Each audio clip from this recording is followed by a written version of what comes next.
안녕하세요. 저는 결혼 15년 차 주부입니다. 결혼을 한 지 10년이 지나면 그래도 좀 편해지겠지 생각했던 시댁은 해가 갈수록 더욱 이해할 수 없는 곳이었어요. 이젠 더 이상 엮일 일 없지만 지금도 그때 당시만 생각하면 마음속 울분이 솟구치는 것 같네요. 아마 저처럼 시댁 스트레스로 힘드신 분들이 많이 계실 것 같아 제 이야기를 들어보시고 조금이나마 시원한 마음 받으셨으면 좋겠네요. 남편과 만나 결혼을 약속하고 양가 허락을 받을 당시만 하더라도 저희 결혼은 무엇보다 수월했어요. 그런데 상견례 하던 날 집안이 발칵 뒤집어졌었죠. 그때 당시 살아계셨던 할머니가 상견례 자리에 참석을 했었는데 알고 봤더니 할머니가 젊었을 시절에 시댁 종살이를 했던 거였어요. 시댁 집안에서 상견례에 참석했던 시할아버지께서 바로 알아보시고서는 그 뒤로 결혼을 강력하게 반대하신다고 했죠. 그때까지만 해도 시할아버지 반대였기 때문에 남편이나 저나 솔직히 그냥 결혼을 올리자 생각을 했었거든요. 그런데 시할아버지가 문제가 아니라 시모가 문제였어요. 나 너희 결혼 못 시키니까 자꾸 이렇게 찾아오지 마. 어떻게 종살이 하던 집안이랑 결혼을 시키라는 거니? 모르면 몰랐지. 알고 나서는 절대로 못 시키니? 그렇게 알거라. 네 집안에는 별 얘기 안 하니? 우리 쪽에서 반대한다고 하면 그쪽에서는 알았다고 그만둬야 하는 거 아니야? 어떻게 뻔뻔하게 아무런 말도 안 하고 이렇게 결혼 허락해달라고 찾아오게 만들어? 엄마, 수십 년도 더 지난 얘기고 몇 년 그 집에서 살았던 것뿐이잖아요. 할아버지한테 여쭤보니까 처음에는 안 된다고 하시다가 지금은 괜찮다고 하시는데 왜 엄마가 다시 난린데? 나 죽어도 수연이랑 결혼할 거니까 엄마 중간에서 다른 말 하지 마요. 전에 결혼 허락받았을 때는 별말 없이 허락했잖아. 근데 갑자기 상견례 하고 나서 안 된다는 게 무슨 말이야? 다른 것도 아니고 우리 집안 종으로 살았던 집안이랑 결혼을 시키라고? 그건 말도 안 되지. 다른 사람이 알면 얼마나 손가락질 하겠니? 엄마는 죽어도 결혼 허락 못하니까 알아서들 해. 그리고 너 수연이, 난 너 그렇게 안 봤다. 그래도 애가 경우는 있구나 싶었는데 어떻게 우리가 이렇게 반대를 하는데 꿋꿋이 결혼 허락을 받으러 와? 절대로 허락 안 해줄 테니까 그렇게 알고 네가 먼저 우리 아들 놔줘라. 우리 아들 마음 약해서 못 헤어지니까 네가 먼저 헤어지자고 해. 다른 이유도 아닌 저희 옛날 집안일 때문에 그러시는 거라면 전 진호 씨랑 헤어질 수 없어요, 어머님. 제가 마음에 들지 않거나 아니면 부족한 부분이 있어서 결혼 허락을 못 해주시겠다고 하는 것도 아니고 단지 지나간 집안일 때문이라고 하시면 받아들일 수 없을 것 같습니다. 그렇지만 저도 저희 집안이 그렇게 부족한 집안이라고 생각은 하지 않아요. 그러니? 그럼 헤어지면 되겠네. 나는 네가 그런 집안에서 태어났다는 것 자체가 마음에 안 드는 사람이니까 그럼 헤어지면 되겠어. 진호랑 제발 헤어져 줘. 네가 진호 발목 잡고 있는 거 아니니? 쟤는 마음이 약한 애라 단호하지 못하니까 네가 끊어내. 너만 놓으면 다 끝날 일이야. 시모는 끝까지 반대를 했고 남편은 곧 죽어도 결혼을 해야 한다고 했죠. 남편은 시모의 반대에도 결혼을 강행했어요. 결국에는 시모는 결혼식 내내 펑펑 울었고 다들 뒤에서 수군거리기도 했죠. 결혼을 하고 나선 저도 임신을 하고 아이를 낳아 살았고 시댁과는 거리도 있어서 초반에는 큰 트러블이 없었어요. 그런데 아이가 태어나고선 시댁에 가끔씩 갈 때마다 기분 나쁜 일들이 종종 있었죠. 아이고, 우리 손자. 우리 손자는 한씨 집안 손자인 거 알지? 한씨 집안은 대대로 훌륭하고 공부도 잘하고 잘 사는 사람들만 있어. 우리 손자도 우리 핏줄 받아가지고 분명히 그렇게 잘 살 거다. 내가 그래도 여기저기 물어보니까 남자애들은 그래도 자기 핏줄 닮아서 괜찮다더라. 니들은 둘째도 딸 낳을 생각하지 말고 아들 낳아. 엄마, 그게 무슨 말이야? 요즘 핏줄 따지는 사람이 어디 있다고. 진짜 와이프 앞에서 창피하게 왜 그래? 그리고 우리 둘째 생각은 안 하고 있으니까 둘째 얘긴 꺼내지도 말어. 언제는 아이 낳지 말라고 난리더니만 갑자기 둘째는 낳으라고 해? 아들은 괜찮다고 하니까 그러지. 어쨌든 생긴 것도 우리 한씨 집안 쏙 빼닮아서 얼마나 이쁜지 모르겠네. 솔직히 나는 집안 이런 거 신경도 안 쓰일 줄 알았는데 주변에 보니까 결국에는 그 환경을 따라가기 마련이더라. 어미 너도 서운하겠지만 너무 그렇게 생각하지 말아라. 환경은 어쩔 수 없는 거니까. 네 집안 탓을 해야지. 뭐 어쩌겠니? 시몬은 틈만 나면 저희 집안을 까내리기 바빴어요. 솔직히 따지자면 집안 차이는 크게 나지 않았거든요. 오히려 남편네 집안이 조금 기우는 쪽이었는데도 불구하고 왜 저러시는지 이해가 되지 않았죠. 그러다가 친척들이랑 얘기 나누는 걸 듣고선 왜 시모가 저렇게 핏줄을 따지는지 알게 되었어요. 아이고, 진우 엄마는 사돈댁도 잘 만나고 좋겠어. 내가 거기 지역 출신이잖아. 진우 결혼한다고 했을 때 거기 하객으로 내 동창들이 왔거든. 물어보니 저쪽 집안이 훌륭한 집안이더라고. 부모 인품 좋아 넉넉해. 얼마나 좋은 집안에 장가가는 줄 아냐면서 다들 부러워하는데 내 며느리도 아닌데 너무 뿌듯하더라. 진우 엄마는 그런 생각 안 했어? 아유, 그럼 뭐예요. 저쪽 집안 어르신이 저희 집안 종살이 했어요. 시아버님이 그거 하시고선 거의 쓰러질 뻔 하셨는데 뭐 솔직히 다른 사람들은 그걸 잘 모르니까 부럽다 어쩌다 하겠지만 종살이 했던 집안에 장가 보낸다고 하면 부럽다 소리 나오겠어요? 집안 환경은 달라지는 게 아니잖아요. 그렇게 따지면 우리 며느리가 여기 시집 오는 걸 더 잘 알았지 뭐. 그쪽 집안은 대대로 종살이 집안인데. 아유, 그런가? 근데 할머니는 그렇다 치더라도 그 밑세대는 아니니까 뭐 상관없지 않나? 진호 엄마는 그것 때문에 반대했던 거구나? 안 그래도 우리 궁금했는데 결혼 반대했다고 하길래 왜 그랬나 싶었거든. 잘난 사돈댁 만나가지고 그렇게 자랑을 하더니만 어느샌가 반대한다고 하길래 내가 궁금해서 물어봤지. 나도 주변에 물어보니 사돈댁이 괜찮다고 해서.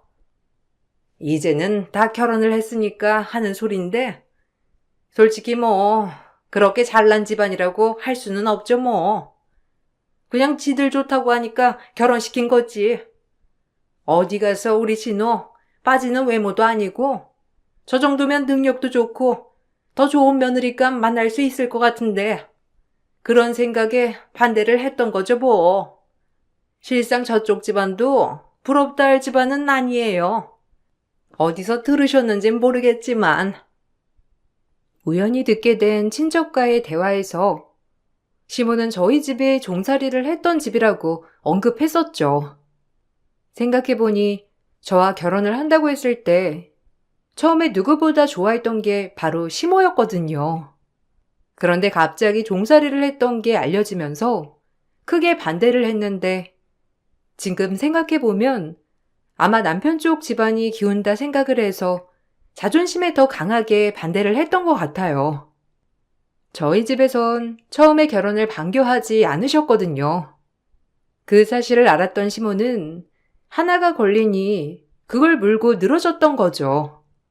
결혼을 하고 몇 년 뒤 할머니가 돌아가셨는데 그때도 장례식장까지 오셔서는 속을 뒤집어 놓으시기도 했어요. 애미야, 가서 음식 좀 더 가지고 와라. 아니, 음식이 이렇게 부실해서 어떻게 할 거야?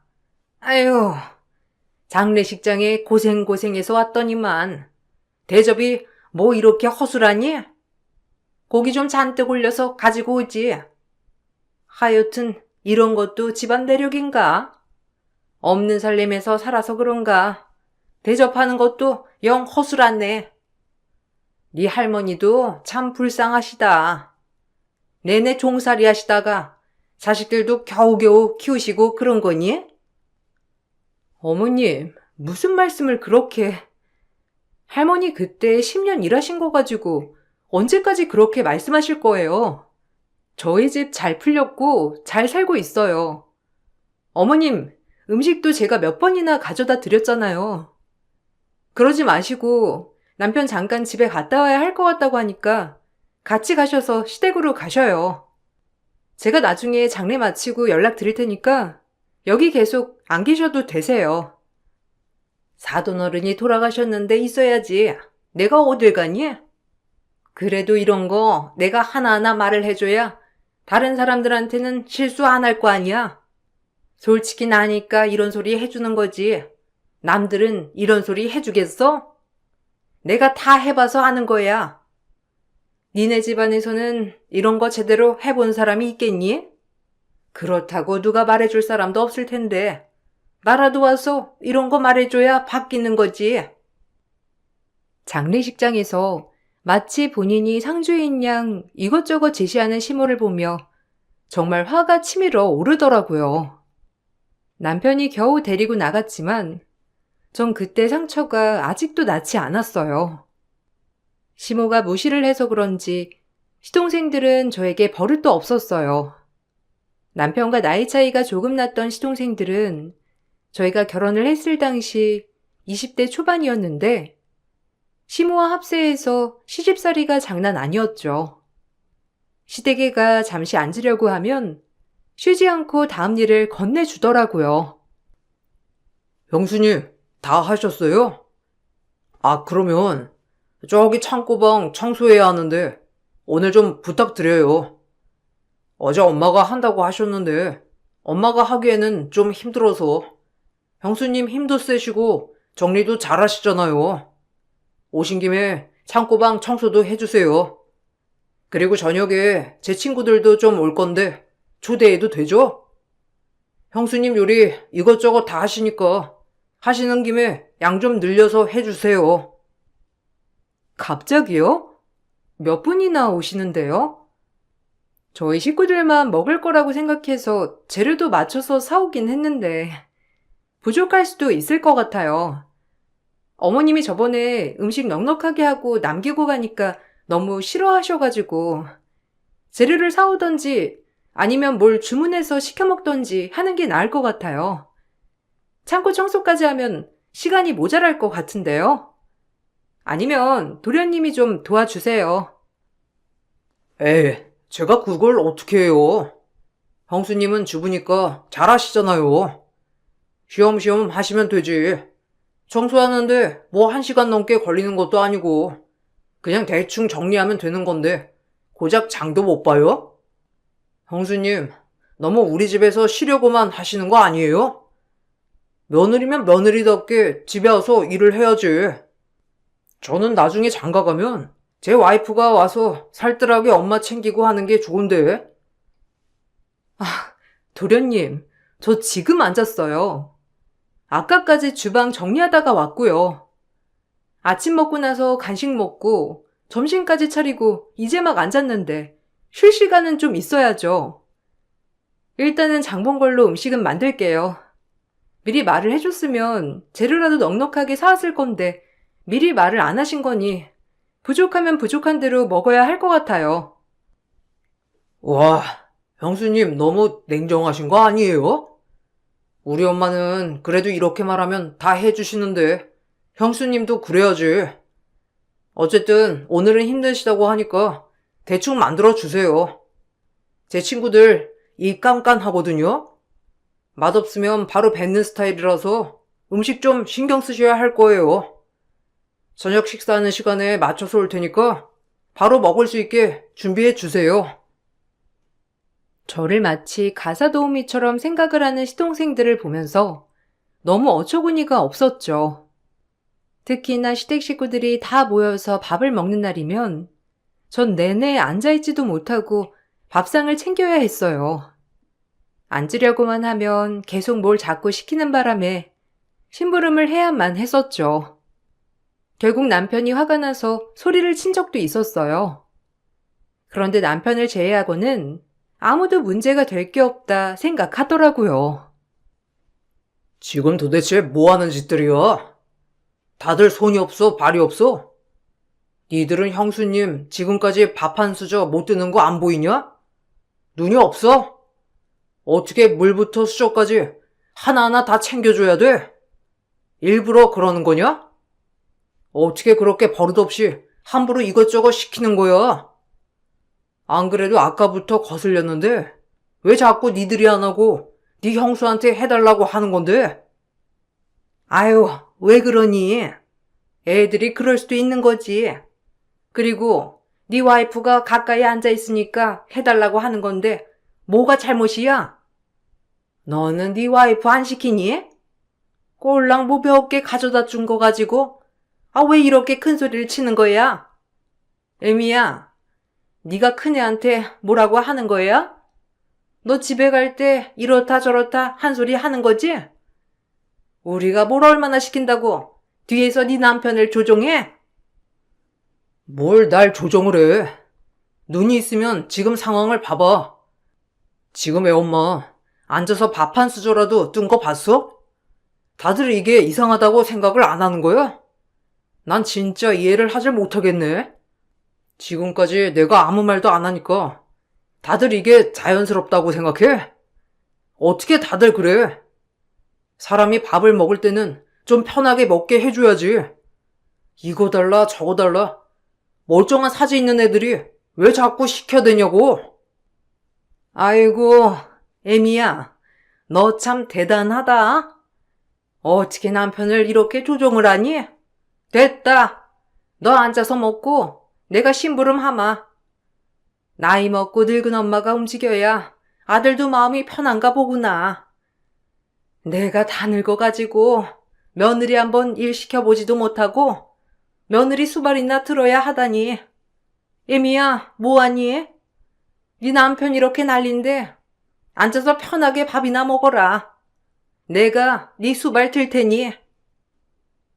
남편이 난리를 치면 시모는 그걸 더 비꼬아서 말하니 저는 중간에서 미쳐버릴 노릇이었어요. 처음에는 남편도 저에게 미안해했죠. 본인도 집에 가서 다른 식구들이 하는 꼴을 보면 정도가 심하다고 생각을 했거든요. 그래서 항상 시댁에 갔다 오기 전 다녀온 후에는 저에게 사과를 했어요. 여보, 정말 미안해. 이번에는 시댁에 일이 있어서 어쩔 수 없이 갔지만 다음에는 나 혼자 갈게. 당신 갈 필요 없어. 나도 우리 식구들이 왜 저러는지 이해를 할 수가 없다니까. 난 우리 식구들이 진짜 그런 생각이 없는 사람인 줄 알았어. 심지어 엄마가 그럴 줄이야. 시집살이 심하게 당해서 며느리한테는 누구보다 잘해줄 거라고 했던 엄마는 어디 갔나 몰라. 정말 미안해. 어머니가 나한테 뭐 기분 나쁘신 거 있으신 건 아니지? 이유라도 알면 내가 가서 해명이라도 해볼 텐데 딱히 이유도 없으신 것 같아서 말이야. 솔직히 나도 기분이 안 나쁘다고 하면 거짓말이지. 볼 때마다 종집안에 장가 보냈다 어땠다 하는 것도 상처고 우리 아이한테도 한씨 집안 핏줄이다 하는 것도 그렇고 당신이 중간에서 말려도 달라지는 게 없으니까 더 답답해. 그러니까 내가 나서면 엄마가 더 하시는 것 같아. 당분간은 당신도 우리 집에 가지 말고 전화도 받지 마. 우리가 거리 두고 살다 보면 좀 나아지겠지. 엄마도 괜히 저러시는 거야. 당신이랑 결혼한다고 했을 때 처갓집에서 초반에 결혼을 너무 빨리 하는 거 아니냐고 하셨었잖아. 그 말이 내내 걸리셨는데 할머님께서 우리 집 가사도우미로 계셨었다고 한 거 듣고서는 잘 됐다 하고 더 기 꺾으려고 하시는 거지 뭐. 진짜 나도 엄마가 왜 저러는지 모르겠어. 그 뒤로 저희는 시댁과 거리를 두고 살았어요.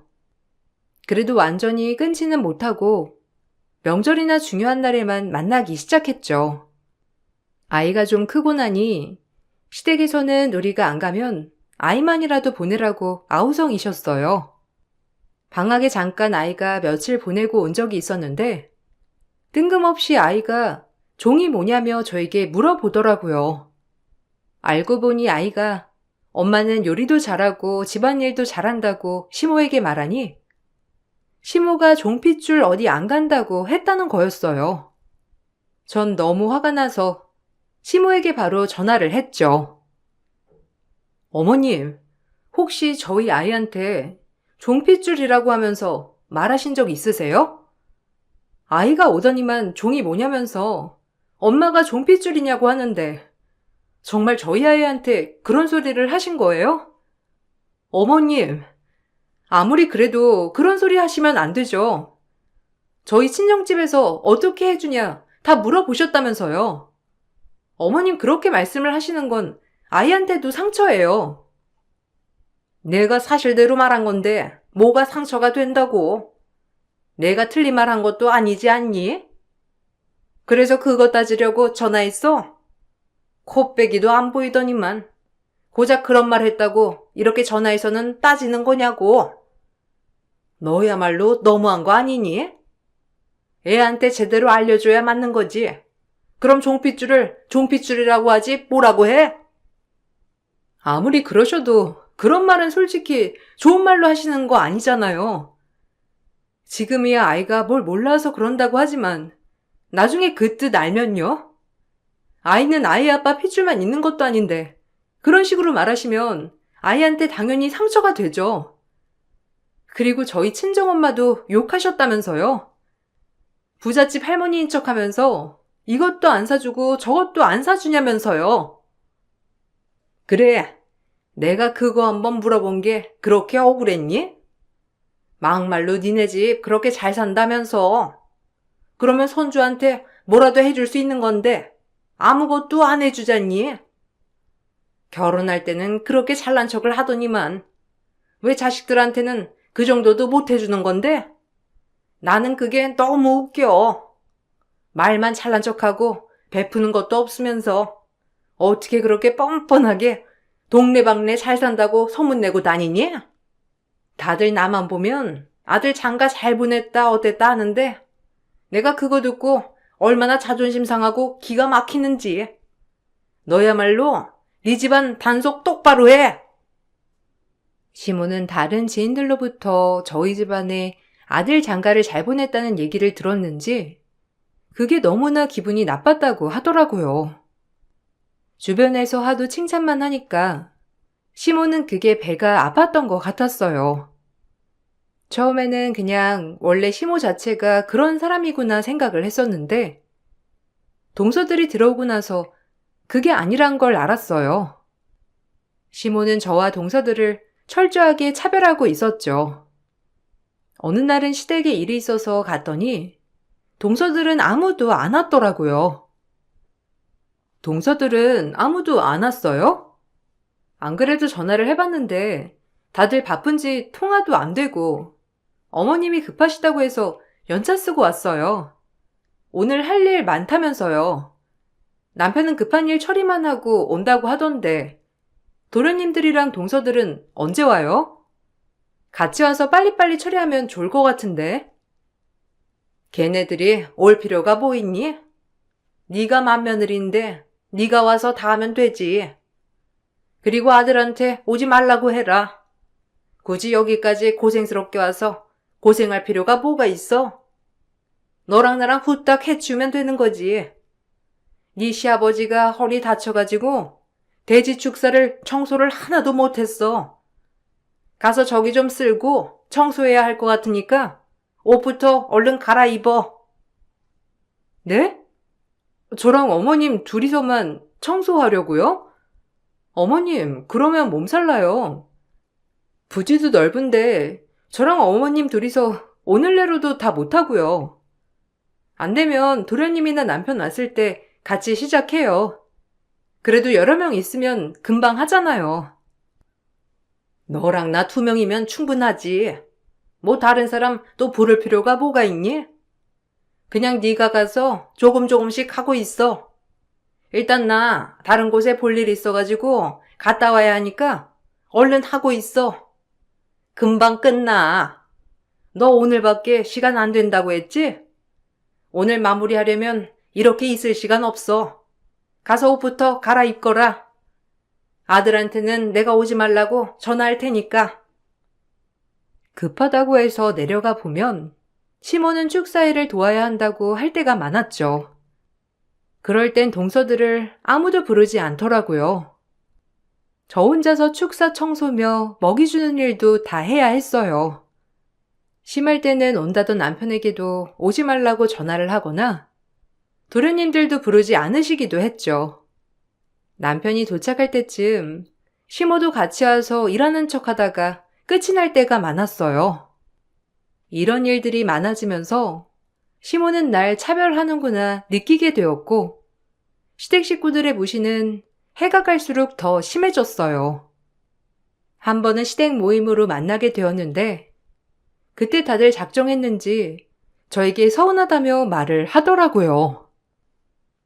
형님, 저 너무 서운해요. 그래도 형님이 맏며느리인데 어떻게 식사 한번 거하게 차려주시지도 않고 다른 집안 사람들 보니까 맏며느리가 나서서 집안 행사 싹 다 주도하던데 형님은 그런 것도 없으시고 집안에 너무 소홀하신 거 아니에요? 솔직히 제가 어머님이면 한 소리 했을 것 같아요. 맞아요. 저도 형님 너무 집안에 소홀하신 것 같아요. 어머님이 얼마나 서운하셨겠어요? 며느리라고 들어왔는데 본인 일만 바쁘지. 집안일은 하나도 신경 안 쓰시고 뭐라도 하나 주체해서 해야 하는 거 아니에요? 아직까지도 어머님이 집안일들 싹 다 책임져서 하고 계시는데 이제는 어머님 연세도 있으시고 형님이 받으셔서 해야 하는 거 아니에요? 아이고, 역시 우리 며느리들밖에 없네. 시어머니 생각해주는 건 며느리들 뿐이야. 그래, 애미야. 앞으로는 네가 담당해가지고 우리 집 행사 네가 잘 꾸려보거라. 사실 나도 이제 나이도 먹을 대로 먹었고 며느리도 봤는데 네가 이제는 싹 다 해야 하는 거 아니니? 내가 말하기는 좀 민망했는데 다른 며느리들이 이렇게 말해주니까 이제야 말을 하게 되네. 그렇죠, 어머님? 어머님도 그렇게 생각하시죠? 사실 저희 지인들은 싹 다 맏며느리가 다 하더라고요. 심지어 맏며느리라서 시부모님 모시고 사는 애들도 있는데 형님은 그런 거 하나 없는 것 같아서요. 형님 설마 예전에 어머님이 형님 할머니가 시댁 종살이 했다고 그거 몇 번 말한 거 가지고 서운해서 아직까지 이러시는 거 아니시죠? 에이, 그 정도로 째째하게 서운하다 생각하시면 안 되는 거 아니에요? 시댁 식구들은 제가 맏며느리이기 때문에 시댁 모든 행사들을 주도해야 한다며 절 압박했죠. 심지어 시부모가 아플 때면 당연히 맏며느리가 와서 간병하고 모셔야 한다는 말도 나왔어요. 너무나 당황스러운 얘기였지만 그 공간에서 제 편이 되어줄 사람은 아무도 없었어요. 그런데 이렇게 저에게 의무를 짊어주려고 하면서도 베풀어주는 건 아무것도 없었어요. 시댁에서 절 배려하는 사람은 오로지 단 한 사람, 남편이었죠. 그렇지만 남편 또한 본인 일이 바빴기 때문에 모든 걸 막아줄 순 없었어요. 제 화가 터지게 되었던 날은 명절이었는데 어머님은 선물을 준비했다면서 신이 난 얼굴로 저와 동서들을 불러 모으셨어요. 자, 우리 막내들한테는 명절 선물로 현금 주마. 저번에 니들 사고 싶었다는 옷 있었지? 명절 겸 가서 사 입어. 니들 옷 깔끔하게 잘 입고 다니는 거 보면 나도 기분이 좋더구나. 넉넉하게 챙겼으니까 마음에 드는 거 사 입고 다니렴. 그리고 큰애는 이거 삽 들어라. 가서 돼지 본변 청소해야지. 뭐하니? 아까부터 방 안에만 가만히 앉아있던데 큰 며느리로서 모범을 보여야지. 어머, 어머님, 감사해요. 안 그래도 이번에 옷 사야겠다 생각했었는데, 이렇게 두둑하게 챙겨주시고, 역시 어머님 최고. 형님도 좀 어머님께 살갑게 하세요. 형님이 너무 무두둑하고 그러니까 어머님이 저희만 챙겨주시는 거잖아요. 나서서 일도 하시고 그러셔야 이쁨도 받는 거지. 아주버님은 형님이랑 어떻게 결혼했나 몰라? 아유, 그러게나 말이다. 종핏줄이라서 내가 어떻게든 결혼 안 시키려고 아등바등 노력했는데 저 불려시 같은 게 어떻게 꼬셔가지고서는 하여튼간에 가서 돼지 분변 쌓아놓은 거 치우고 깔끔하게 정리하고 와. 너 표정이 왜 그러니? 뭐 불만이라도 있는 거야? 어머님, 어떻게 저한테는 돼지 분변을 치우라고 하세요? 동서들이랑 그럼 같이 갈게요.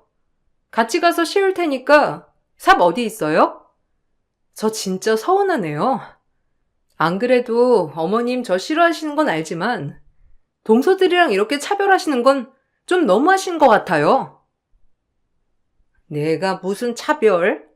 나는 사람 차별 안 한다. 구분하는 거지. 얘네는 좋은 집안에서 귀하게 자란 아이들이니 내가 귀하게 여겨주는 거고 너는 종집안에서 자란 아이 아니니 탓하고 싶거들랑 네 조상을 원망해라. 대대로 천하잖아? 시모의 말에 전 너무나 화가 나 삽을 던져놓고서는 폭탄 선언을 했습니다. 제 말을 듣고선 다들 깜짝 놀라더라고요.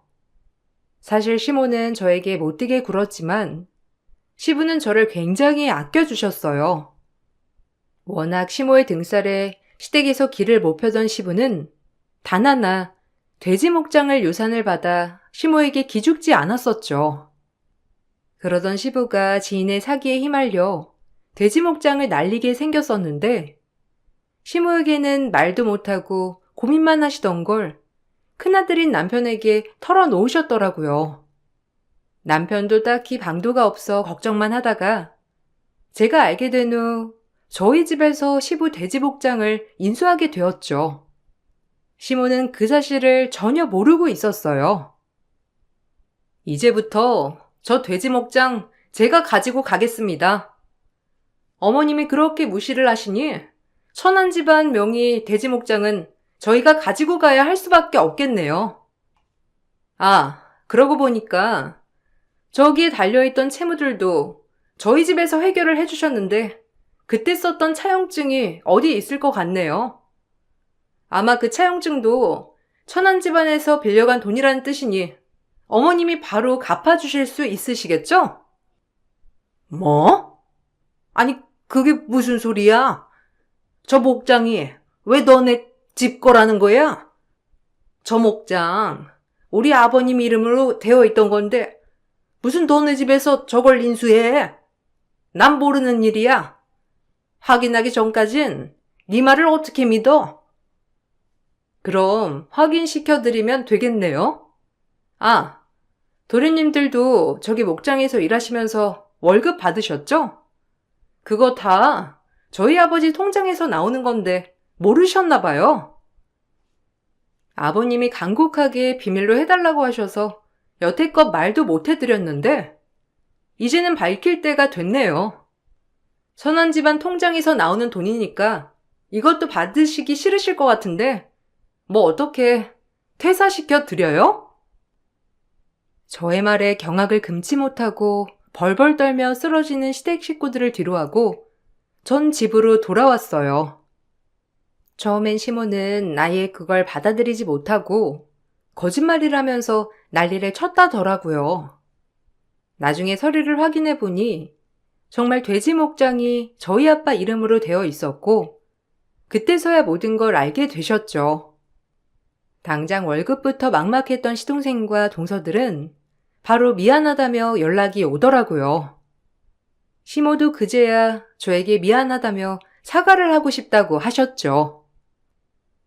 내가 원래 그런 사람이 아닌데, 니들 결혼시킬 때 조금 반대하셨다는 거 듣고 마음에 걸렸었나 봐. 정말 미안하다. 아유, 남편도 제대로 풀리는 게 없고, 겨우 받은 유산도 날리고, 집안 뭐 하나 풀리는 거 없는데, 그 화가 너한테 갔던 거 같구나. 내가 너무했던 거 정말 미안해. 너희 집안이 워낙 괜찮은 집안이라고 지금도 자꾸 듣다 보니까 내가 미쳤었나 봐. 많이 화났니? 저한테 사과하실 필요 없어요. 천한 핏줄인 제가 감히 귀한 집안 사람한테 사과를 받다니요. 어머님 원래 하시던 대로 하세요. 안 그래도 남편한테 말했는데 남편은 제가 하고 싶은 대로 하라고 하더라고요. 생각해보니까 어머님 저희 집안이랑 엮이는 거 고역이실 것 같아 농장은 그냥 처분하기로 했어요. 그러니 도련님들도 알아서 다시 취직하라고 하시고 아버님도 다른 곳에서 일하셔야 할 것 같네요. 아이고, 내가 정말 미안하다. 그러려고 그런 게 아니라, 제발 우리 농장만은, 아니 너희 농장만은 팔지 말아줘. 우리 몇십 년 동안 그 농장 일만 해왔어. 우리 아들들도 평생 그 농장만 일구면서 살았는데 다시 한번 생각해주면 안 되겠니? 내가 너무너무 미안하구나. 처음에는 제 말을 듣고선 친정에선 농장을 다 처분하겠다며 말하셨지만 나중에는 친정에서 제 명의로 바꿔주셨어요. 그렇게 무시하던 제가 농장 주인이 되니 시모의 태도는 확 바뀌었죠. 전처럼 절 무시하는 일도 없고 시동생과 동서들 또한 저에게 함부로 하지 못했죠. 오히려 저만 보면 아무 소리도 못하고 있답니다. 남편은 더 크게 혼을 내줘야 한다면서 저보다 더 적극적으로 시동생들을 혼내줬어요. 지금도 남편은 주말에도 농장 일을 하라며 시동생과 동서들 거기다가 시모까지 모두 불러 일을 시키고 있네요. 한 소리도 못하는 시댁 식구들을 보면서 애초에 사이좋게 지냈으면 얼마나 좋았을까 싶은 생각도 든답니다. 과거는 과거일 뿐이라는 거 여러분들도 잊지 마셨으면 좋겠어요. 제 사연 들어주셔서 감사드려요.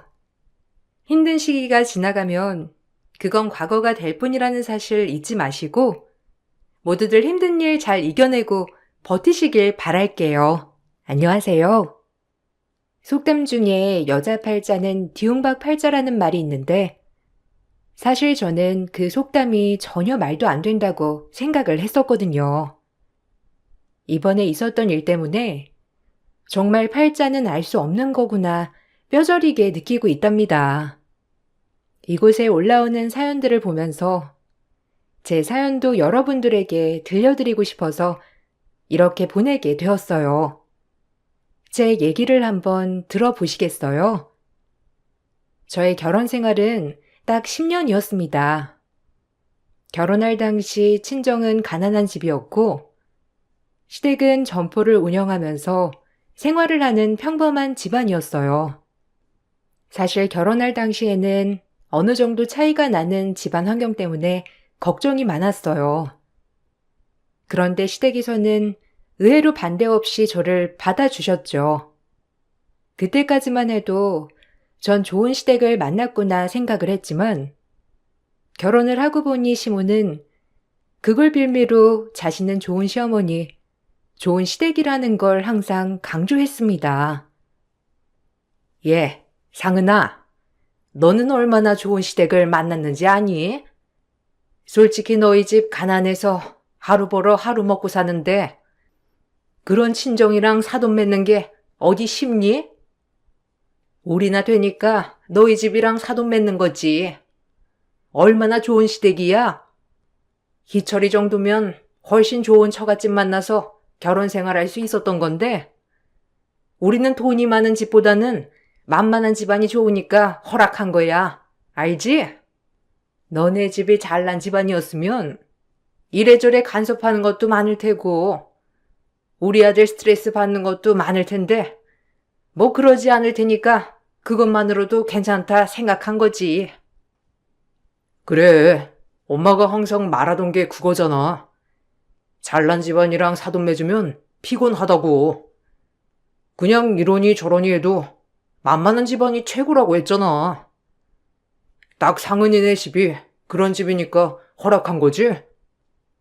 나도 그거 알고 있어.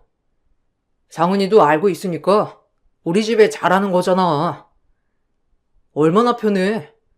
장인 장모님이 뭐라고 하는 것도 없고. 그렇다고 우리 집에서 신경 써야 할 것도 없고 말이야. 그래, 요즘은 처갓집도 잘 살아야 좋다곤 하지만 솔직히 그러면 얼마나 간섭을 많이 하겠어. 그러면 우리 아들이 스트레스 받지 뭐. 네 형 봐라. 처갓집이 잘 나가니까 매 명절마다 당일날 가야 되고 눈치 보고 큰 며느리는 내 눈치는 하나도 안 보잖니. 그렇게 결혼을 시키면 나랑 아들만 스트레스 받는 거지 좋은 게 하나도 없다니까. 결혼은 이렇게 만만한 집안이랑 해야 좋은 거야. 그래, 형수님네 집은 너무 잘났으니까 엄마가 또 한 소리 못 하잖아. 형수님도 엄마가 뭐라 해도 들을 사람도 아니고. 그런 면에서 내가 와이프감은 잘 골랐어. 그렇지, 엄마? 상은이네 집이 잘난 집이었어 봐. 엄마가 뭐라고 하는 거 상은이가 듣기라도 했겠어?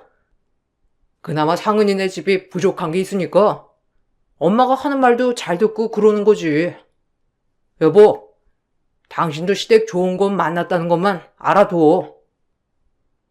처음에는 좋은 뜻으로 하는 말이라고 생각을 했었는데 시간이 지날수록 그게 아니라는 걸 알게 되었어요. 바로 자신의 뜻대로 움직일 수 있도록 하기 위해서는 처갓집이 조금 부족한 곳을 선택해야 좋다는 뜻으로 말했던 것이죠. 즉, 우리 집을 무시하는 말이었어요.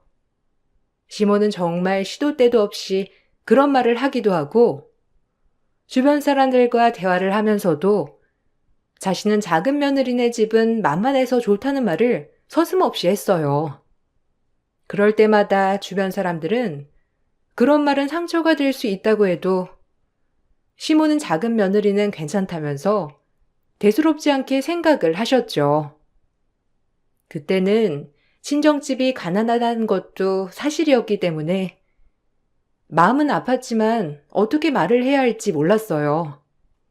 마음은 슬펐지만 진실이었기 때문에 반박할 수 없었죠. 시모는 큰 며느리인 형님은 한 번도 무언가를 시키지 않으셨지만 저는 매번 무슨 일이 있을 때마다 부르셨어요. 제 앞에서는 제가 편하고 작은 아들이 편해서 그런 거라고 하셨지만 결국에는 큰아들과 큰며느리는 만만하지 않고 저희는 만만했기 때문에 저희만 부르는 것이었습니다. 아이를 임신하고 나서도 막달 때까지 시모는 시댁 정포에 오라며 부르셨어요. 막달 전까지는 어느 정도 움직일 수 있었는데 막달 때는 움직이는 것도 힘들어서 더 이상 오지 못하겠다고 한 적도 있었어요. 어머님, 제가 이제 막달이라 움직이는 게 힘들어서요. 조금만 걸어도 숨이 차고 힘들어서 무거운 물건도 드는 것도 어렵고 언제 아이가 나올지도 모르는데 이제 여기는 못 올 것 같아요. 병원에서도 아직 빈혈기가 있어서 안정을 취해야 한다고 하고 저도 그래야 할 것 같아서요. 막달이니 이제는 집에서 좀 있어야 할 것 같아요. 예, 애는 너만 낳았니? 나도 둘이나 낳았는데 너보다 훨씬 몸도 약하고 애들은 더 컸어. 그런데도 애 낳기 하루 전까지도 일했다니까. 네가 빈혈이 있는 건 다 움직이지 않아서 그런 거야. 그럴수록 운동도 하고 자주 움직여야 아이 건강하게 낳는 거지. 너 그러다가 자연분만 못하면 어쩌려고 그래? 애 건강하게 키우려면 어떻게든 자연분만 해야 하지 않겠어? 네가 그렇게 집에만 가만히 있으면 애가 건강하게 나온다니? 의사도 네가 어떻게 생활을 하는지 모르니까 자꾸 쉬라고 하는 거지. 팔다리 멀쩡한데 무슨 쉰다고 그래? 그게 아니라 빈혈이 있어서 너무 움직이면 안 된다고 해서요. 자연분만 하는 건 제가 하고 싶다고 하는 게 아니잖아요. 어쨌든 몸도 무겁고 힘들어서 여기까지는 못 올 것 같아요. 차도 없고 매번 버스 타고 오잖아요. 버스 타고 오면서도 힘들고 정류장까지 가는 것도 힘들어서요. 어머니 막달이니 조금만 이해해 주세요. 누가 보면 너 혼자 애 낳는 줄 알겠다. 엄마라면 다 애 낳고 그러는 거야. 무슨 이렇게 유난이야? 걸어 다녀야 애가 건강하게 나오는 거지. 그렇게 집에만 있으면 어떻게 건강하게 낳겠다는 거야? 넌 TV도 안 보니? TV에도 나왔잖아. 움직이고 활동해야 아이가 건강하게 나오는 거라고. 힘들다고 가만히 누워있으면 살만 찌고 애가 건강하게 나오겠냐고. 막달이라 못 오겠다는 건 핑계고 네가 귀찮으니까 못 오겠다고 하는 거잖아. 됐고 내일부터 더 일찍 나와. 안 그래도 너 몸 생각해서 오후에 나오라고 하는 건데 너 안 되겠다. 아침부터 나와서 여기 봐. 알았지? 시모는 막달에 힘들다는 저에게 여지없이 점포를 보러 오라고 불렀죠. 사실 남편의 월급도 많은 편은 아니었고 아이를 낳으려면 어느 정도 돈이 있어야 했기 때문에 출산 자금을 보태주겠다는 시모의 말에 저도 군말 없이 간 거였지만 막달까지는 너무나 힘들었어요. 남편에게 말을 꺼내니 남편도 시모의 말에 동의를 한다면서 운동 삼아 갔다 오라고만 했을 뿐 제 편을 들어주지 않았죠. 결국 며칠 더 가게를 도우러 갔다가 전 양수가 터지면서 긴급 수술을 해야 했어요. 자연분만을 하지 못하고 수술에 아이를 낳았다고 하니 시모는 제가 게을러 움직이지 않으니 그렇게 된 거라고도 하셨습니다. 출산하고서 제가 일했던 것을 출산 비용으로 처리를 해주겠다고 호언장담했던 시모는 아이를 낳고 나서 비용을 내주지 않았어요. 어머님, 저 가게에 나가서 일한 비용 어머님이 출산하고 병원비로 처리를 해주시겠다고 하셨잖아요. 근데 병원에서 아직까지 비용이 처리 안 됐다고 해서요. 혹시 아직 정리를 안 하신 건가요? 이제 퇴원해야 하는데 병원비 처리를 해야 퇴원할 수 있어서 어머님 지금 수납해 주시고 오시면 안 될까요? 너 무슨 말이니? 내가 언제 병원비 내준다고 했어? 그리고 우리 가게에 오는 건 네가 운동하려고 오는 거였잖아. 솔직히 가게에 네가 한 것도 별로 없고 그냥 시원하게 앉아있다가 간 것뿐이면서 무슨 일을 했다고 그래? 너 그런 식으로 말하면 나 정말 서운하다.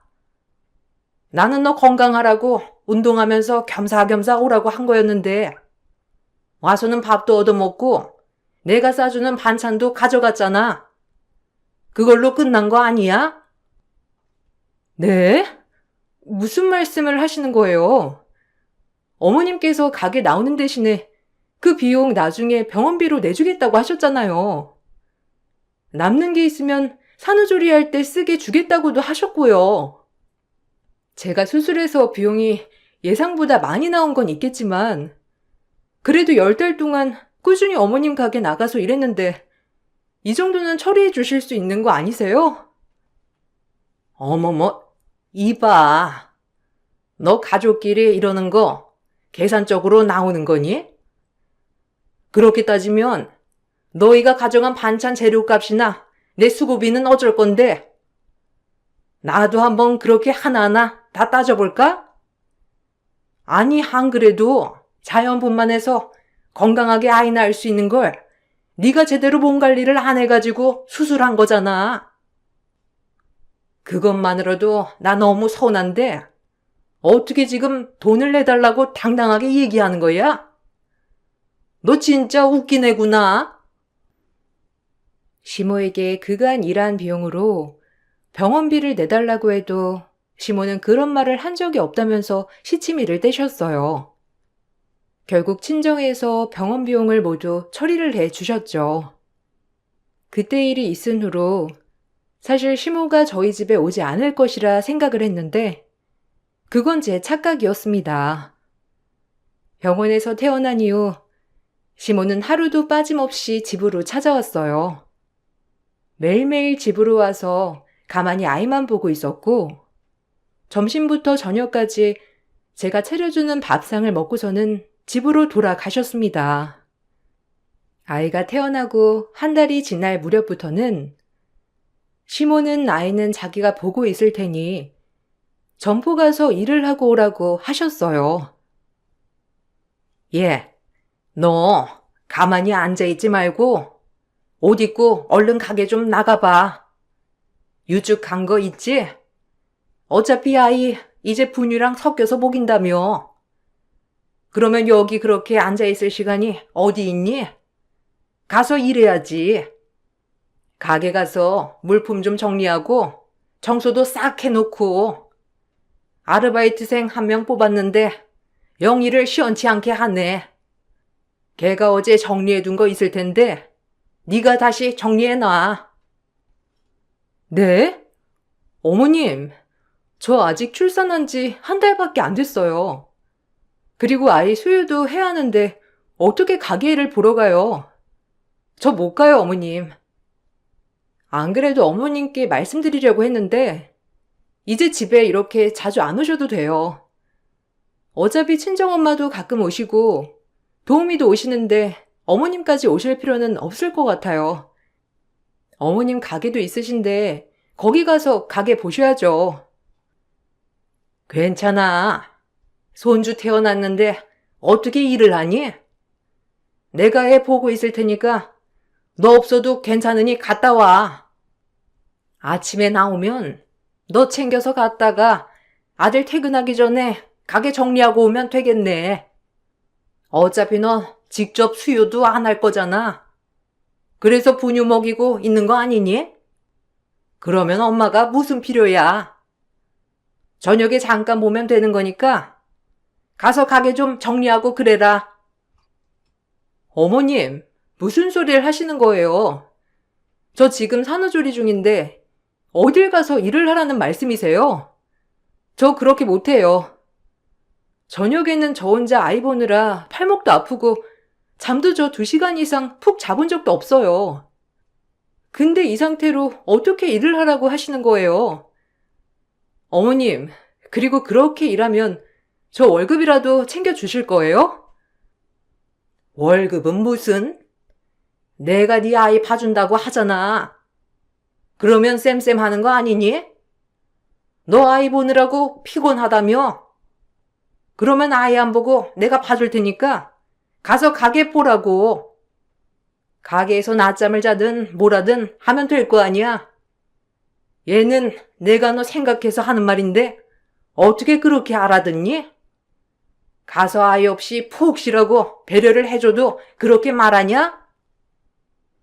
시모는 어처구니 없게도 아이는 자신이 봐줄 테니 가게 가서 일을 하며 쉬라는 말을 하셨죠. 그렇게 가게 일이 힘들다고 하소연하던 시모는 저에게는 가게 일을 하며 쉴 수 있다는 앞뒤가 맞지 않는 말을 아무렇지 않게 내뱉으셨어요. 거기다가 가게에서 일하는 비용은 아이를 보는 비용과 퉁친다며 제가 원하지도 않는 가게 일을 보러 나가라고도 하셨습니다. 당당하게 말하는 시모의 태도는 정말 어처구니가 없었어요. 시간이 흐르면서 시댁은 점점 가게 장사가 잘 되지 않았어요. 하루에 한 명의 손님도 없을 때도 있었고 이미 시간이 지나서 유통기한이 지난 물건들이 쏟아지기 시작했습니다. 전 애초에 가게를 정리해야 한다고 생각했는데 어쩐 일인지 시모는 가게를 정리하지 않았어요. 어느 날인가 시모는 저희를 부르더니만 이제는 가게를 운영하기 힘들다며 말을 하셨고, 전 그 말이 가게를 정리하겠다는 말인 줄 알았습니다. 아유, 이제는 나도 나이가 들고 좀 쉬어야 할 때가 된 것 같아서 말이야. 가게 때문에 이렇게 할까 저렇게 할까 고민은 많았는데, 솔직히 나보다 너희가 앞으로 미래를 더 생각해야 하지 않겠니? 내가 그래서 생각해봤는데, 가게 아예 정리를 하는 것보다 너희가 운영하는 건 어떨까 싶어서. 그래도 사업장 하나 가지고 있으면 평생 운영할 수 있고 좋지 않겠니? 네? 저희가 운영을 하라고요? 어머님, 근데 지금 가게 손님들도 많이 빠지고 이제 정리를 해야 할 것 같아요. 사실 어머님 가게 계속 운영하는 것도 힘드시고 지금 마이너스잖아요. 전기세며 수도세며 세금은 세금대로 다 나가는데 매출은 안 나오고 있어서 안 그래도 어머님께 가게 정리하는 게 어떠냐고 여쭤보려고 했는데 저희가 운영하라니요. 예, 무슨 말을 그렇게 해? 지금 잠깐 비수기라서 그런 거고 앞으로 성수기 오면 사람들 몰려서 장사 엄청 잘 된다니까. 얘가 잘 될 때를 몰라서 그러네. 그리고 원래 사업이라는 게 잘 되는 날이 있으면 안 되는 날도 있는 거야. 지금은 잘 안 되는 날이라서 그런 거고 사실은 원래 사람들도 꽉꽉 차는 곳이라니까. 우리 아들은 그거 알 텐데. 맞아, 여보. 우리 가게 예전에 손님들 얼마나 많았는데. 지금이야 주변에 가게들 꽤 생겨서 손님들이 많이 줄긴 했는데 앞으로 잘 될 거야. 나도 매일매일 회사 나가서 일하는 것도 힘든데 차라리 가게 받아서 운영하는 게 나을지도 몰라. 당신은 그냥 보이는 것만 생각해서 그렇지. 우리는 젊으니까 열심히 노력하다 보면 전처럼 손님들도 많이 올걸? 무슨 소리야. 지금 결혼한 지 우리 7년째인데 작년까지도 매년 마이너스라면서 어머님이랑 당신 엄청 고민 많았잖아. 근데 갑자기 무슨 점포를 우리한테 주신다고. 어머님, 아니에요. 남편 하고 있는 일도 있고 저도 아직 아이도 어리고 가게 받아도 제대로 운영할 수 있을지도 모르는데 저희 그냥 안 받을게요. 어머님 처분하시는 게 나을 것 같아요. 아이, 왜 그래, 당신? 내가 받고 싶다는데. 엄마, 내가 받을게. 내가 그 가게 받을 테니까 나한테 넘겨줘. 당신 진짜 생각 짧다. 그 가게 땅이며 권리금이며 하나도 들어가는 거 없이 다 우리 거 되는 건데 왜 그렇게 말해? 그냥 내가 할 테니까 당신은 나중에 딴소리 하지 마. 다 쓰러져가는 시대액 점포를 어느 날부터인가 시모는 저희에게 받으라고 하셨고 전 그 점포를 받고 싶지 않아 했지만 남편은 땅이며 건물이며 모든 권리가 자신에게 오는 것이라며 무조건 받고 싶어 했어요. 전 신경을 쓰고 싶지 않아 아이를 어린이집에 보내고선 취업을 하겠다고 했지만 남편은 자신이 일을 그만두기 전까지 사업장을 내가 받아야 한다면서 취업은 잠시 미뤄두라고 말을 했죠. 남편은 자신이 책임지고 가게를 운영할 테니 저에게 사업장만 받아달라고 했어요. 나중에 자신이 사업장을 가지고 가겠다고 하길래 제가 대신 사업장 명의를 받게 되었고 문제는 그 후에 발생했어요. 물건을 납품받은 이후에 납품 비용이 많이 밀려 있어서 그걸 다 제가 갚아야 했죠. 당신 그거 알았어? 가게에 달려있는 것들이 엄청 많던데? 어머님 물건은 받아놓고 왜 물건값은 지금까지 지불도 안 하고 계셨던 거야? 이번에 가게 가니까 독촉장까지 보내왔던데? 이거 어떻게 해결하려고 그냥 무작정 가게 받겠다고 한 거냐고. 당신 알고 있었어? 이거 어머님한테 말씀드려야 하는 거 아니야? 뭘 엄마한테 말해. 원래 가게 받으면 권리금이며 이것저것 들어갈 비용도 많은데 그 비용 안 들어가는 것만 해도 다행이라고 생각해야지. 그거 뭐 얼마나 된다고. 금방 갚을 수 있을 거야. 거기 전화해서 조금만 시간 달라고 해. 이번에 가게 받아서 운영하기로 했으니까 금방 갚을 거라고 당신이 전화해서 부탁하면 들어주겠지. 아니, 내가 왜 그 부탁을 해야 하냐고. 내가 전화해서 왜 사정을 해야 하는 건데. 어머님한테 얘기 좀 해줘, 당신이. 거기다가 가게 이것저것 고장난 데도 엄청 많던데? 그동안 가게도 거의 문 닫아 놓아서 안에 썩은 음식들도 많고 저거 다 어떻게 처치해야 할지도 모르겠고. 당신은 언제 가게 일 할 거야? 내가 지금 다 처리하고 있잖아. 당신이 가게 알아서 한다며. 좀 도와줄 수도 있는 거지. 당신은 가족이면서 무슨 그렇게 계산적이야? 그냥 좀 보고 있어. 내가 지금 놀아? 나도 일 다니고 있잖아. 우선은 당장 그만둘 수 없으니까 당신이 좀 가게 일 봐주고 그럴 수 있는 거 아니야? 어차피 초반에는 당신도 도와줘야 돼. 그거 모르고 있었던 것도 아니고 이제 와서 왜 그래? 그래서 내가 가게 안 받겠다고 한 거잖아. 차라리 취업을 하겠다고. 내가 왜 가게 일을 해야 하는지 모르겠어. 당신이 다 처리하겠다고 큰 소리 떵떵 쳐놓고서는 왜 내가 그걸 다 처리해야 하는 건데. 나 못하니까 당신이 처리를 하든 가게 처분을 하든 알아서 해. 가게 앞으로 된 빚도 내가 못 갚으니까 당신이 알아서 처리하라고. 진짜?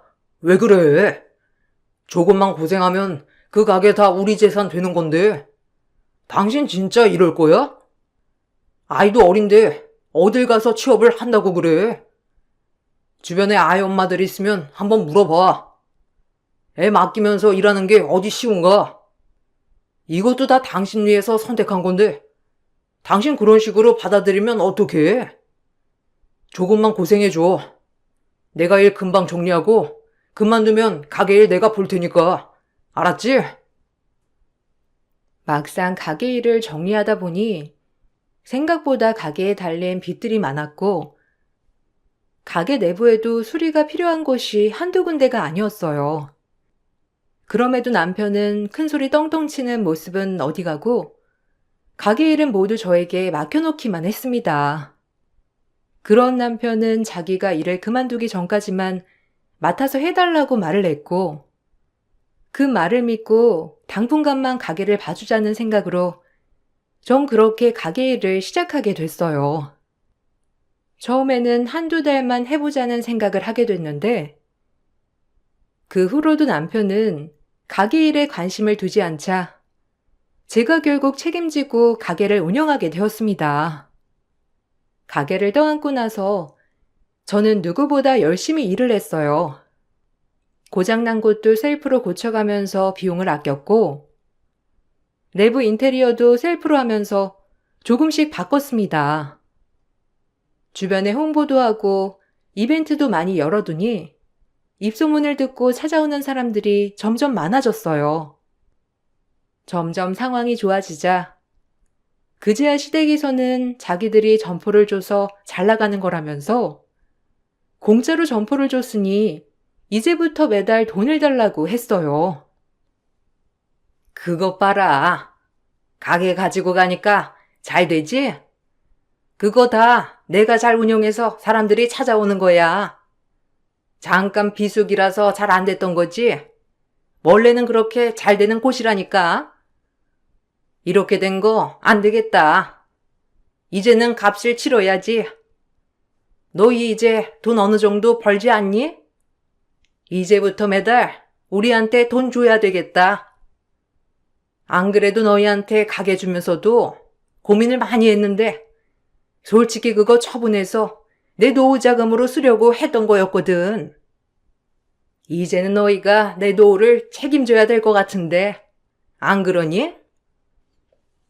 어머님, 거기 가게 처분해서 받는 돈보다 빚이 더 많았어요. 어머님 1년 동안 물건 받으시고는 그거 결제도 안 하셨다면서요. 거기다가 거기 땅도 이미 담보대출 풀로 받아뒀던 거였고, 어머님 무슨 그걸 처분해서 어머님 노후를 챙겨요. 그렇게 말씀하시면 저 너무 서운해요. 어머님 용돈 드릴 수 있지만 노후까지 책임져 드린다는 말은 보장 못할 것 같아요. 아니, 그게 다 가게 운영하면서 그 정도는 다 생기는 거지. 무슨 그것까지 따지고 있니? 너네한테 안 줬으면 내가 그 돈 벌었을 건데 당연히 너희가 가게 가져갔으니 그 돈은 나한테 줘야 하는 거 아니니? 너야말로 너무 서운하다. 너희 솔직히 내가 가게 안 줬으면 그 돈 만질 수야 있었겠어? 내가 가게 하라고 떠밀려서 주니까 지금 그 돈 벌 수 있는 거 아니야. 맞아, 엄마. 여보가 지금 좀 예민해서 그래. 그래도 우리 여보가 열심히 일해가지고 밀렸던 것들도 다 처리하고 돈도 잘 벌고 있잖아. 사업 안 해봐가지고 어떤 건지 잘 몰라서 그런 거니까 엄마가 이해해. 안 그래도 돈 받은 걸로 용돈 드리려고 했어. 그러니까 너무 그렇게 서운해하지 말고 여보도 너무 그렇게 예민하게 말하지 마. 빚더미만 있었던 점포를 얼떨결에 또 하나 고생하며 키워놨더니 시모는 자기 덕이라면서 돈을 달라고 당당하게 요구하셨습니다. 그동안 전 아이를 안고 업으면서 가게를 살리려고 이리 뛰고 저리 뛰었는데 그렇게 고생할 때는 아이 한번 봐주지 않더니 잘 되고 나니 자기 덕이라는 게 어처구니가 없었어요.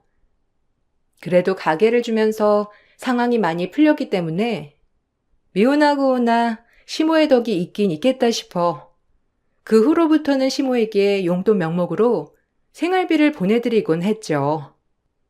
점포는 시간이 흐를수록 더 잘 됐어요. 저도 주변 시장 상황을 매일 확인하면서 유행하는 것이 있으면 누구보다 발빠르게 움직이고 저렴하게 물건을 팔기 위해서 밤낮 없이 움직였어요. 그러다 보니 다른 지역에서도 저희 가게를 찾아오시는 분들이 많았죠. 점점 더 점포가 잘 되면서 한 달 수입이 남편 월급보다 몇 배는 더 벌게 되었어요. 그런 상황까지 되자 어느 날부터 시댁에서는 다시 가게를 받아가겠다며 황당한 소리를 하곤 했어요. 내가 아무리 생각을 해봐도 너희한테 그 가게 공짜로 넘겨준 게 너무 과했던 것 같아서 말이야. 안 그래도 내가 생각을 해봤는데 그 가게 다시 나한테 넘겨줘야 할 것 같다. 아니, 내가 아니라 우리 큰아들한테 넘겨줘야 할 것 같아.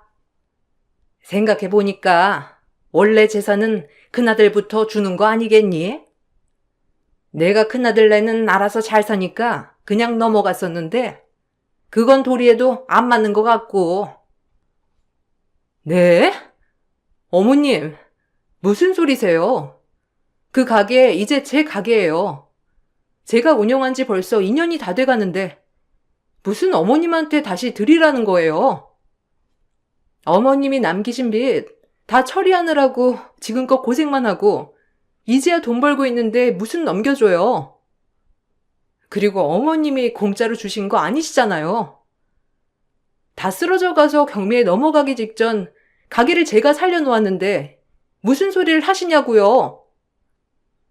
어머, 너 가족끼리 이런 거 욕심내는 거니? 얘가 돈맛 한번 보더니만 예의까지 밥 말아먹었나? 웬일이야 정말? 네가 이러니까 더 안 되겠다. 그 가게 이제 다시 내놔. 그거 원래 내 가게였잖니. 너한테 공짜로 넘겨준 건데 내가 달라고 하면 다시 줘야 하는 거 아니야? 넌 비켜. 우리 큰아들이 적임자다.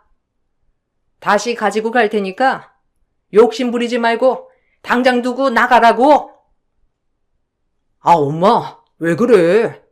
갑자기 왜 이러는 거야? 엄마 이러지 마. 나중에 다시 나랑 얘기하고 오늘은 그만해. 지금까지 와이프가 고생하면서 키운 곳인데 갑자기 그렇게 다시 내놓으라고 하면 어떡해? 엄마 그러지 말고 다음에 얘기해. 형이랑도 내가 잘 얘기할 테니까 엄마 제발 그렇게 말하지 마. 아니 얘가 왜 이래? 하다 이제 아들까지 홀렸니? 뭘 했길래 우리 아들이 이렇게 나와? 이 여우 같은 기집애가 아주 그냥 얘를 홀려놨네. 너 그 가게 네 거 아니잖아. 더군다나 가게 우리 아들 건데 가난한 집에서 시집 와서 그런가? 돈 욕심이 아주 그득그득이네. 뭐하니? 얼른 서류 안 가지고 오고. 시모는 당장 서류를 가지고 오라면서 저에게 소리를 쳤고 전 그런 시모의 태도를 보면서 어처구니가 없었습니다. 시모는 당장 서류 정리하고 나가라면서 화를 내기 시작했죠. 제가 지금까지 노력했던 것은 아무런 인정도 해주지 않고 그저 다시 가져가려고 하니 너무나 화가 났습니다. 참고 참았던 분노는 결국 폭발하게 되었고 그동안 꾹꾹 참아왔던 제 속마음이 결국 시모의 행패에 터지고 말았습니다. 가게 한편에 보관되어 있던 서류를 들고 전 시모 앞에 꺼내 놓았어요. 시모는 서류를 받아들고는 신난 얼굴로 보다가 눈이 휘둥그레지면서 저를 쳐다봤죠. 당연히 놀랄 수밖에 없는 서류였는데 바로 가게 명의가 제 친정 부모님으로 되어 있었기 때문이었어요. 아니, 이게 무슨 짓이야? 너 지금 시댁 재산을 너네 집으로 빼돌린 거니? 아이고 참, 가난한 집에 겨우겨우 걷어줬더니만 재산까지 빼돌리다니? 내가 호랑이를 키웠어. 너 지금 이게 뭐하는 짓이야? 너 경찰에 신고할 거야. 내가 너 고소할 거라고. 지금까지 우리 속이면서 재산까지 다 빼돌린 거야? 아들, 이거 너 아는 거야? 지금 얘가 네 재산 다 빼돌린 거 아니니? 재산을 빼돌리다뇨. 그 뒤에 있는 각서도 좀 읽어보셔야죠, 아주머니. 그 잘난 아드님, 지금껏 밖에서 뻘짓하고 있었던 건 아시나 모르겠네요. 회사도 뻔히 다닌다고 해놓고서는 가게 잘 되고 나서는 그만두고 밖에서 칠렐레 팔렐레 돈 쓰고 돌아다닌 건 아세요? 모르시겠지. 모르니까 그런 똥 같은 말을 뱉어내는 거겠지. 당신 아들 밖에 딴 여자 만나느라고 지금껏 모은 돈 다 썼어. 재산을 빼돌린 건 내가 아니라 당신 아들이라고. 뭐? 아주머니? 네가 드디어 돌았구나. 돈 맛을 보더니만 네가 드디어 돌았어. 어디서 큰 소리야? 우리 아들이 무슨 재산을 빼돌려? 가게 운영하면서 번 돈 네가 다 가지고 있었으면서 뭔 소리를 하는 거야? 아들, 네가 한번 얘기해봐. 얘가 한 소리가 진짜야? 정말로 네가 재산 빼돌리고 밖에서 딴 여자 만나고 그랬어? 네가 한번 얘기해봐. 엄마, 그게 엄마 잘못했어. 내가 그러려고 그런 게 아니라 내가 잠깐 정신이 나갔었나 봐. 엄마 그러니까 이제 소리 그만 질러. 이러다가 와이프가 이혼하자고 하겠어. 엄마, 나 이혼하면 진짜 빈털털이야. 엄마 제발 그렇게 화내지 말고 진정해. 여보, 미안해.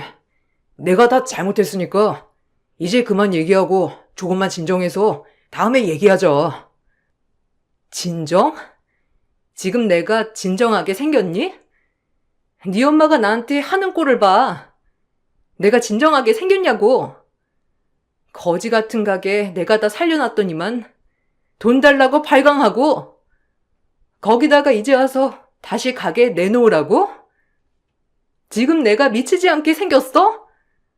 모자가 쓰레기 짓은 다 하고 다니네. 야, 내가 너랑 왜 사는지 모르겠다. 이혼하자. 네 엄마 데리고 사라져. 사실은 남편은 밖에서 외도를 하고 있었어요. 이미 가게를 인수하고 난 후부터 남편은 신이 나서 회사를 그만두었던 상황이었습니다. 그러면서 이런저런 핑계로 월급을 못 받는다고 하고선 그 돈을 외도를 하느라 다 써버린 것이었어요. 심지어 시댁에 생활비를 줘야 한다며 저에게 받아간 돈도 썼던 거죠. 남편의 외도를 알게 되고 나서 저는 이혼을 하려고 했지만 남편은 이혼만은 절대 안 된다며 모든 재산을 저에게 넘겨주겠다는 각서를 쓰게 되었어요. 모든 재산 명의를 바꾸고서는 공증까지 받았고 그렇게 점포는 친정 명의로 바꾸게 되었습니다. 남편의 각서에는 만일 시댁에서 저에게 말도 안 되는 요구를 할 때에는 모든 재산을 저에게 주고 아이 양육권도 주고선 이혼을 할 것이라 적혀 있었습니다. 법적 절차를 모두 걸치고 친정 명의로 모든 재산을 양도했기 때문에 문제가 될 것은 없었어요. 그 서류를 확인하자마자 시몬은 남편의 머리를 뒤흔들며 통곡을 했습니다. 시몬은 그 뒤로도 저에게 으름장을 놓으며 가게를 넘겨줄 것을 요구했어요. 그 압박은 친정 부모님에게도 전달이 되면서 모든 상황을 알게 된 친정 부모님은 저에게 이혼을 하라며 권유를 하셨고 저는 용기를 내 남편과 이혼을 하게 되었어요. 이미 남편이 외도를 한 증거들이 모두 있었고 시모가 막말을 했던 것도 다 증거로 있었기 때문에 이혼 과정은 수월했습니다. 당연히 유책 배우자인 남편과 시모는 저에게 위자료를 지불해야 했어요. 그 뒤 남편은 저에게 도와달라며 연락이 왔습니다. 여보, 아니, 주영 엄마, 나 부탁이 있는데 하나만 들어주면 안 될까? 그 생활비 좀 보내주면 안 돼? 안 그래도 다시 취업하려고 했는데 생각보다 쉽지 않네. 지방으로 가야 할 것 같아. 근데 집도 구해야 하고 지금 당장 생활비가 없어서 당신이 좀 도와주면 안 될까? 내가 취업을 해야 주영이 양육비도 보내주고 그러지. 왜 그걸 나한테 말해? 당신 잘난 어머니한테 부탁하면 되잖아. 그걸 왜 나한테 말하냐고. 나한테 부탁하지 말고 당신 집에 가서 부탁해. 그렇게 가난한 집 딸이라면서 평생을 무시해놓고서는 왜 이제 와서 생활비 달라고 나한테 부탁해? 어처구니가 없어서. 안 그래도 당신한테 연락하려고 했는데 당신 엄마 아직까지도 나한테 돈 달라 막말하거든? 경찰에 신고하기 전에 그만하라고 좀 해줄래? 그건 내가 미안해. 엄마는 내가 알아서 정리를 할게. 아직 받아들이기 힘드신가 봐. 조금만 이해해주면 안 될까? 내가 다신 연락하지 말라고 단단히 일러둘 테니까 조금만 기다려줘. 우리 이번에 집도 다 정리해서 이사가. 형이랑 형수님도 연락도 안 되고 같이 지방으로 내려가서 살아야 할 것 같아. 당신한테는 정말 미안해. 저와 이혼을 하고선 남편은 시댁으로 들어가 생활을 했지만 취업이 잘 되지 않았어요. 남편의 형과 형수는 자신들에게 시댁 식구들이 들러붙을까 싶어 그날 이후로 연을 끊었다고 하더라고요. 결국 남편은 시댁집을 처분해 시골로 이사를 갔고 시모는 여전히 저에게 가게를 내놓으라는 연락을 한답니다. 이제는 더 이상 놔두지 않고 녹취록 증거로 신고를 해야 할지 아니면 남편의 말처럼 조금 시간을 줘야 할지 고민을 하고 있어요.